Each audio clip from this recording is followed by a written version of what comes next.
영화를 보다 보면은 대개의 경우 모든 것이 평범한 일상으로 시작합니다.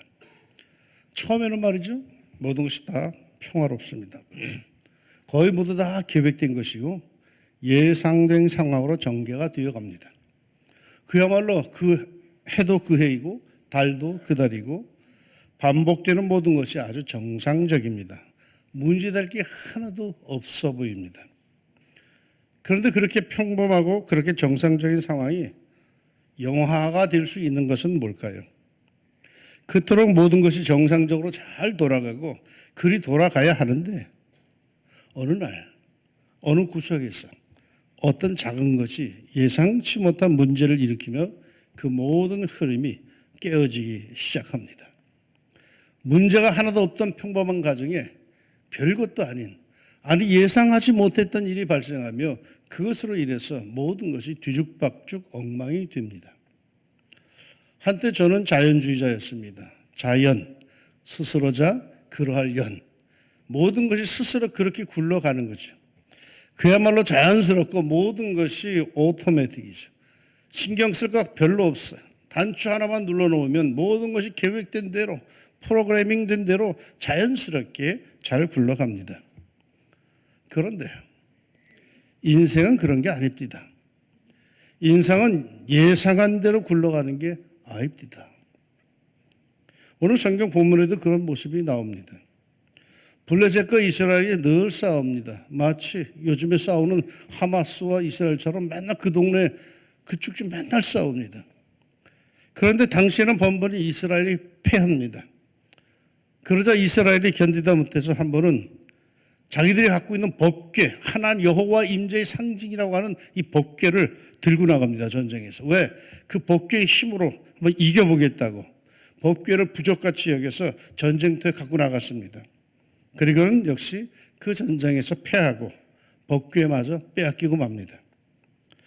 블레셋은 하나님의 법궤를 빼앗았다고 아주 좋아하면서 전리품으로 그걸 갖고 가서 자기네 신전, 블레셋의 신들이 있는 그 신전에 자랑스럽게 그 법궤를 그곳에 둡니다. 여호와 이스라엘의 신을 내가 노예로 끌고 왔습니다. 포로를 끌고 왔습니다 하면서 거기다가 놓은 거죠. 그런데 그때부터 블레셋의 신전이 쑥대밭이 되기 시작합니다.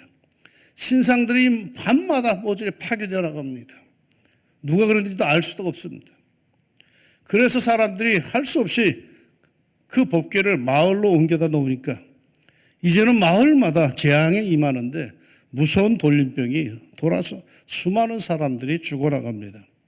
블레셋 백성들은 아주 큰 두려움에 빠져듭니다. 이러다가 자기의 종족이 다 죽을 수도 있겠다 싶은 큰 위기감에 빠져듭니다. 오늘 본문 1절에 여호와의 궤가 블레셋 사람들의 지방에 있은 지 7달이라 합니다. 여기서 지방이라고 하는 단어는 문자적으로 들이란 뜻입니다. 그러니까 법궤가 동네에 들어가지도 못하고 들에 방치되다시피 했다는 겁니다. 이런 상황에서 블레셋 사람들은 더는 안 되겠다 싶어서 제사장들과 복술자들을 불러서 의논을 합니다. 그러자 그 종교 지도자들이 일러주죠. 이 법궤를 돌려보내야 한다. 그것도 이스라엘의 신 여호와 하나님께 속건제를 드려서 돌려보내야 한다라고 권해줍니다. 자, 그러면 속건제를 어떻게 드릴까 했더니 4절에서 이렇게 말합니다. 그들이 이르되 무엇으로 그에게 드릴 속건제를 삼을까 하니 이르되 블레셋 사람의 방백의 수효대로 금독정 5과 금쥐 5마리라야 하리니 너희와 너희 통치자에게 내린 재앙이 같음이니라. 금독정 5, 금쥐 5마리를 제물로 삼으랍니다. 독정의 의미는 알겠는데 금쥐 5, 왜 쥐 모양의 제물을 만들려고 하는 걸까요? 독종, 즉 블레셋이 당한 그 무서운 재앙은 쥐로 인한 병, 그 중세 때 유럽을 공포로 몰아넣었던 흑사병, 페스트였던 것으로 보입니다. 중세 때에도 흑사병으로 인해서 엄청난 사람들, 유럽 인구의 절반이 죽었다고 하는데 그보다 훨씬 뒤떨어진 위생 환경과 형편없는 의학 기술을 갖고 있던 주전 1200년대의 사람들이야 그 무서운 병에 어떻게 대항을 했겠습니까? 실로 엄청난 사람들이 죽어나갔을 겁니다. 그러기에 이들은 부랴부랴 대책을 마련하여서 법궤를 돌려보내려고 하는데 한 가지 아쉬운 게 있었어요. 만약에 자기들이 당한 이 재앙이 단순한 자연 재앙이면 어떤가 말이에요. 여호와 하나님과는 상관이 없는 단순히 의학적인 재앙이라면 자기들만 바보가 되는 것 아닌가 말이에요. 단순한 자연적인 재앙으로도 이렇게 당할 수 있는 게 아닐까 싶었던 거죠. 그래서 그들은 한 가지 수를 씁니다. 새 수레를 만들어 멍에를 메어보지 않은 젖 나는 소 2마리를 끌어다가 수레를 메우고 그 젖소들이 낳은 수송아지들은 강제로 띄어서 집으로 돌려보냅니다. 왜? 새끼를 낳은 어미소 결코 자기 새끼를 버리지 않습니다. 무슨 일이 있어도 새끼에게 돌아갑니다. 이것은 망고불변의 진리죠. 그냥 어미도 그렇지만 막 새끼를 낳은 어미소, 자기 새끼에게 젖을 물려하는 어미소는 그냥 그대로 놔두면 반드시 새끼에게로 돌아가게 되어 있습니다. 그래서 그렇게 하였습니다. 10절에 그 사람들이 그같이 하여 젖나는 소 2를 끌어다가 수레를 메우고 송아지들은 집에 가두고 여호와의 궤와 및 금지와 그들의 독종의 형상을 담은 상자를 수레 위에 실으니 암소가 베스메스 길로 바로 행하여 대로로 가며 갈 때 울고 좌우로 치우치지 아니하였고 블레셋 방백들은 베스메스 경계선까지 따라가니라. 그 젖나는 어무소 2은 자기 새끼를 뒤에 놔두고 그들의 울음소리를 들으면서 자기도 울면서 곧장 앞으로 갑니다. 누가 가라고 한 것도 아닌데 그렇게 베스메스로 곧장 갑니다. 블레셋 방백들은 그 뒤를 따라갔답니다. 그러니까 블레셋 방백들이 그 젖소를 보고 앞으로 가라고 지시한 것도 아니고 때린 것도 아닙니다. 그 젖소들은 그야말로 자유로웠습니다. 아무것도 그 젖소들을 구속하지 않았습니다. 억압하지 않았습니다. 그냥 자유를 준 겁니다. 그것도 사람들이 앞선 것이 아니라 혹시 사람 뒤를 따라올까 봐 멀찍이 뒤에 떨어져서 소를 따라갔습니다. 그 젖소는 지 마음대로 가면 되는 거였습니다. 그런데 이 젖소들 어디로 갔다? 새끼들에게, 울고 있는 새끼들에게 가지를 않았어요. 곧장 이스라엘 땅 베스메스로 갔습니다.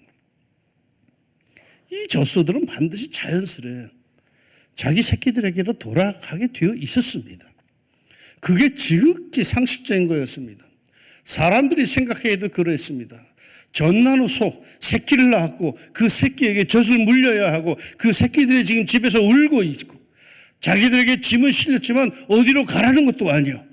그러면 자연스레 그 젖소들은 본능을 따라서 어디로 가야 했다? 새끼들에게 가야만 했죠. 그게 지극한 정상입니다. 그렇게 다들 예상했죠. 예측했죠.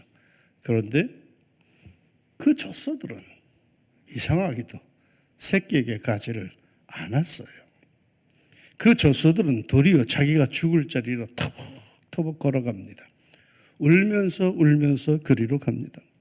새끼를 그리며 새끼에 대한 안타까운 마음을 가지면서 그러면서도 아무도 그 젖소들에게 베스메스로 가라고 윽박지르지도 고삐질도 안 하는데 그 젖소들은 이상하게도 사람들의 예상과는 달리 이스라엘 땅 베스메스로 곧장 갑니다.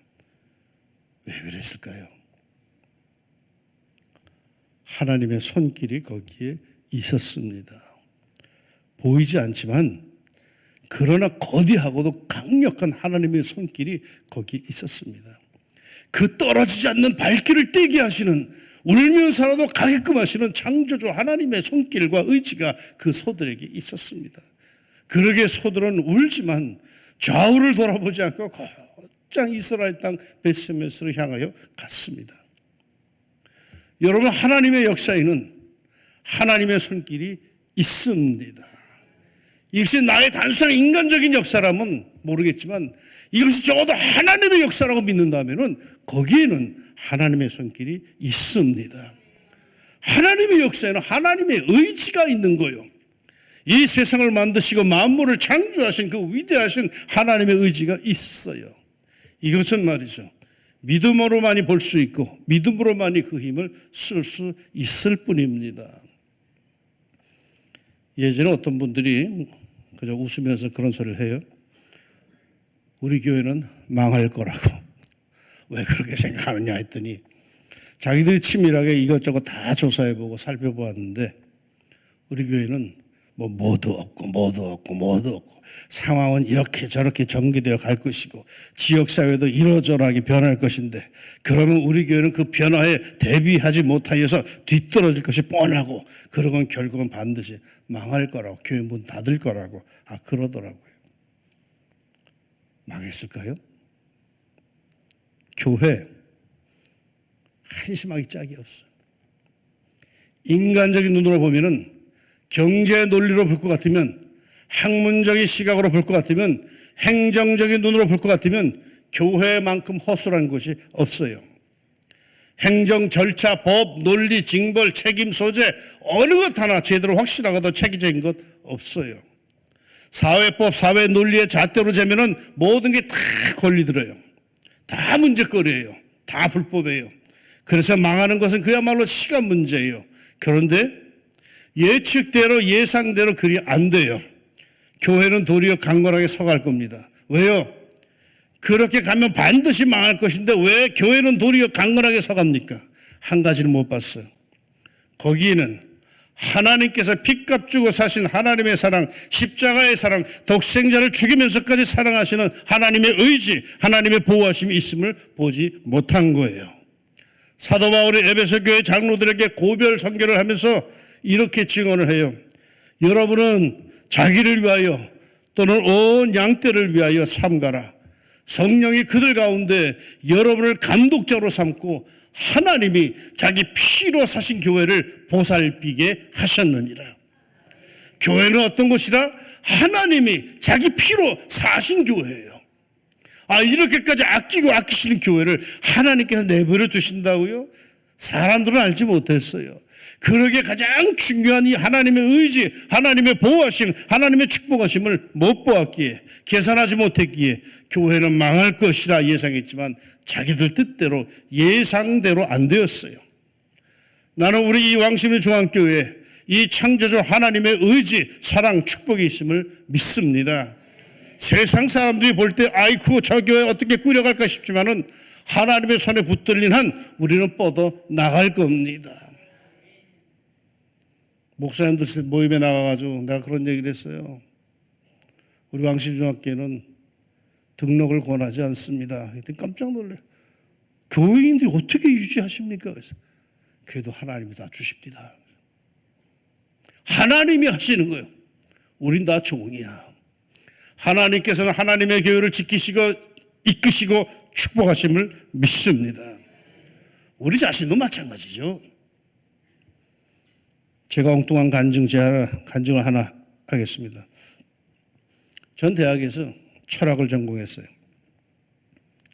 그 당시 철학을 공부한다 하면은 사회에서는 대뜸 이런 반응을 보였죠. 철학? 그러면 관상, 사주 다 보시겠네요. 철학은 그런 잡술이 아니야. 근데 당시 사회 분위기는 그랬어. 철학한다는 관상적인 줄 알았어요. 그래서 사람들이 그렇게 반응을 보이는데 실망을 줄 수 없다 해가지고 우리 철학과 친구들 몇 명이서 관상, 사주, 성명학, 수상학 등을 우리가 공부했어. 뭐 공부라고 해봐야 책 몇 권 보는 정도의 수준이죠. 제가 주로 공부한 거는 관상과 수상, 손금 보는 거였어. 내가 척 보면 다 알아요. 옛날 얘기야. 그런데 내가 그걸 공부하다 보니까 내 얼굴과 내 손바닥이 궁금한 거야. 남의 거만 보려고 하는데 내 건 어떻게 됐나. 그래서 내가 거울을 갖고 내 얼굴 가만 뜯어봤어. 하나. 손바닥을 펼쳐놓고 가만 뜯어봤어. 생명선이 어떤 거였더라. 이게 어디로 갔지? 이러면서. 그랬더니 제 수명이 30을 조금 넘기고 끝나는 거더라고요. 20대 때 내가 그걸 봤는데 30대 초반에 끝나는 거였어. 아무리 열심히 살아도 30대 초반에 세상을 하직하는 거더라고요. 우스운 얘기지만 여러분, 웃기지만 사실 당사자는요 심각한 거였어요. 야, 삶이 무의미해졌어요. 이게 내가 하면 뭐하나? 30대 초반에 간다는데 다행히 예수님도 33살에 가셨으니까 막 그 나이쯤 가면 그나마 그래도 영광이겠다 싶겠지만 삶의 의미가 없는 거예요. 허무해졌어. 의욕이 꺾였어. 그렇게 허무주의에 빠져서 몇 개를 보내는 중에 어느 날 말씀이 제 눈에 들어오기 시작했어요. 그런즉 누구든지 그리스도 안에 있으면 새로운 피조물이라. 이전 것은 지나갔으니 보라 새 것이 되었다. 내가 성경 중에서 제일 먼저 암송한 구절이에요. 그리스도 안에 있으면 새로운 피조물이라. 그전 것은 지나갔다. 새 것이 됐단 말이야. 새 것이 됐어. 헌 게 아니야. 이제는 옛 것의 지배를 받는 존재가 아니라 하나님의 은혜 한가운데 사는 새 것이 됐어요. 이런 새로운 삶의 원리, 새 질서가 내게 주어졌다라는 성경의 약속이더라고요. 그러나 너희는 택하신 족속이요 왕같은 제사장들이요 거룩한 나라요 그의 소유가 된 백성이니 주님께서 나를 보고 너는 내 것이라 하시는 거예요. 팔자 타령이나 하고 있어야 하는 존재가 아니라 하나님이 택하신 족속이요 왕같은 제사장이요 거룩한 나라요 하나님의 것이다. 그러게 사도 바울은 이렇게 고백을 합니다. 내게 능력 주신 자 안에서 내가 모든 것을 할 수 있느니라. 주 안에서 나는 모든 것을 할 수 있다라는 거예요. 아무리 봐도 내가 나를 봐도 한심해요. 뭐 내놓을 만한 게 없어요. 망할 것은 시간 문제예요. 못 나도 한참 못 났어요. 이런 무죄주 못생긴 얼굴로 무엇을 한단 말인가. 팔자도 30대에 무너질 것이라고 하니 더욱 그러했어요. 그런데 말이죠, 나는 무너지지 않았어요. 왜? 나는 예수 그리스도 안에서 거듭났어요. 거듭났단 말의 의미를 아시죠? 새로 태어난 거예요. 새로 태어난 거. 나는 새로운 피조물이요. 나는 새 것이 된 거요. 택하신 족속이요. 왕같은 제사장이요. 거룩한 백성이요. 하나님의 소유, 하나님의 거요. 30이 뭐예요? 지금 그 배를 살고 있고 아마도 그 배의 배도 살 것 같아. 나에게는 창조주 하나님의 축복의 의지가 있음을 믿습니다. 지렁이 같은 너 야곱아, 너 이스라엘 사람들아 두려워 말라. 나 여호와가 말하노니 내가 너를 도울 것이라. 내 구속자는 이스라엘의 거룩한 지니라. 나의 실체는 뭐야? 지렁이야. 지렁이. 밟으면 꿈틀하는 재주밖에 없어 사실은. 그런데 말이죠, 너 지렁이 같은 야곱아, 내가 너를 도와줄 것이다. 내가 너를 붙들어 줄 것이다. 주님이 말씀하세요. 이렇게 말씀하시더라고요. 두려워하지 말라. 내가 너와 함께 함이라. 놀라지 말라. 나는 네 하나님이 됨이라. 내가 너를 굳세게 하리라. 참으로 너를 도와주리라. 참으로 나의 의로운 오른손으로 너를 붙들리라. 하나님의 굳센 의지가 나에게 있다는 거예요. 성경은 그걸 얘기해 주고 있어요. 그거 믿으라는 거죠. 어디 그뿐입니까? 내가 반드시 너에게 복주고 복주며 너를 번성하게 하고 번성하게 하리라. 축복의 의지도 있어요. 지금은 비록 밑바닥을 헤매고 있지만 복주고 복주며 번성하게 하고 번성하게 하시는 하나님의 축복과 의지가 내게 있는 한 나는 그대로 망하지 않을 거예요. 나는 무너질 듯 하지만 나는 무너지지 않을 거예요. 하나님의 약속을 의지하는 한, 하나님의 손에 붙들려 사는 한 나는 반드시 하나님의 축복을 누릴 것이요 하나님의 번영을 볼 겁니다. 그래서 하나님께 영광을 돌릴 것입니다. 솔직히 자신이 좀 한심해 보이죠? 곧 망할 것 같죠? 첫날의 말씀. 나는 하나님의 손길에 의해서 그 축복의 대지에 반드시 설 것을 믿습니다. 우리가 사방으로 우겨쌈을 당하여도 쌓이지 아니하며 답답한 일을 당하여도 낙심하지 아니하며 박해를 받아도 버림받지 아니하며 거꾸로 뜨림을 당하여도 망하지 아니하고 그럴 것 같아요. 되어가는 보니까 영락 없어요. 그러나 그렇게 안 될 거예요. 예상대로 안 될 거예요. 왜요? 하나님의 손길이 나에게 있어요. 할렐루야. 사랑하는 여러분, 예상대로 안 될 거예요. 사람들이 볼 때는 그 법궤 수레를 끄는 젖소 둘은 반드시 새끼들에게로 돌아가야 했어요. 새끼가 울고 있는데 어디로 간단 말이야. 누가 억지로 가라고 하는 것도 아니고 사람들이 앞에서 인도해 가는 것도 아닌데 왜 이 젖소 둘은 새끼를 떼어놓고 울면서 자기가 죽을 급했으면서 간단 말입니까? 아닙니다. 그 젖소들은 반드시 돌아가야만 했습니다. 그런데 돌아가지를 않았어요. 왜요? 거기에 보이지 않는 거대한 하나님의 손길이 있었어요. 하나님이 이끄신 섭리의 손길이 있습니다. 거부할 수 없는 창조주의 손이 있습니다. 이 엄청난 손길 나에게도 있고요. 여러분에게도 있고요. 우리 교회도 있고 우리 나라에도 있음을 믿습니다. 믿음으로만이 느낄 수 있고 볼 수 있는 겁니다. 이것을 보는 사람들은 두려운 상황에서도 겁나는 상황에서도 절망적인 처지에서도 혼자 미소를 조용히 지을 수 있습니다. 하나님을 찬양합시다. 절망적인 예측대로 한심한 예상대로 안 될 겁니다. 하나님의 손길이 나와 함께하는 한 그 모든 예상은 비껴갈 겁니다. 우리 하나님께서는 결코 나를 패망의 길로 이끄지 아니하시고 놀라운 예상 못한 축복의 땅으로 이끄실 것을 굳게 믿습니다. 놀라운 그 역사가 여러분에게 꼭 있기를 우리 주의 이름으로 축복합니다. 기도합시다. 하나님 아버지, 우리 모두를 기억해 주시길 원합니다. 하나님 앞에 있는 저희들, 예배하는 저희들을 돌아봐 주시기를 원합니다.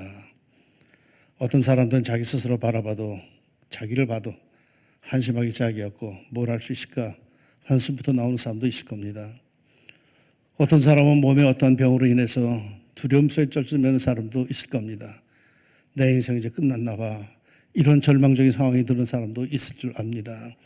하나님 아버지, 하나님께 성경에서 힘주어 말씀하신 그런즉 그리스도 예수 안에 있는 사람은 새로운 피조물이라고, 옛날 것은 지나갔다고, 새로운 사람이라고, 내가 너를 함께할 것이라고, 너는 지렁이었어. 그런데 말이다, 내가 너를 함께할 것이고 너를 지킬 것이고 너를 분명히 그 자리에서 이렇게 세울 것이라고 하는 이 하나님의 약속을 굳게 믿게 하여 주옵소서.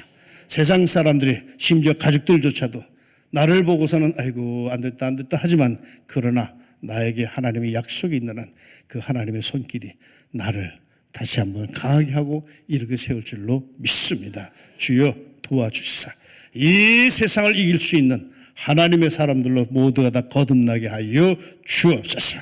예수님의 이름으로 기도합니다. 아멘.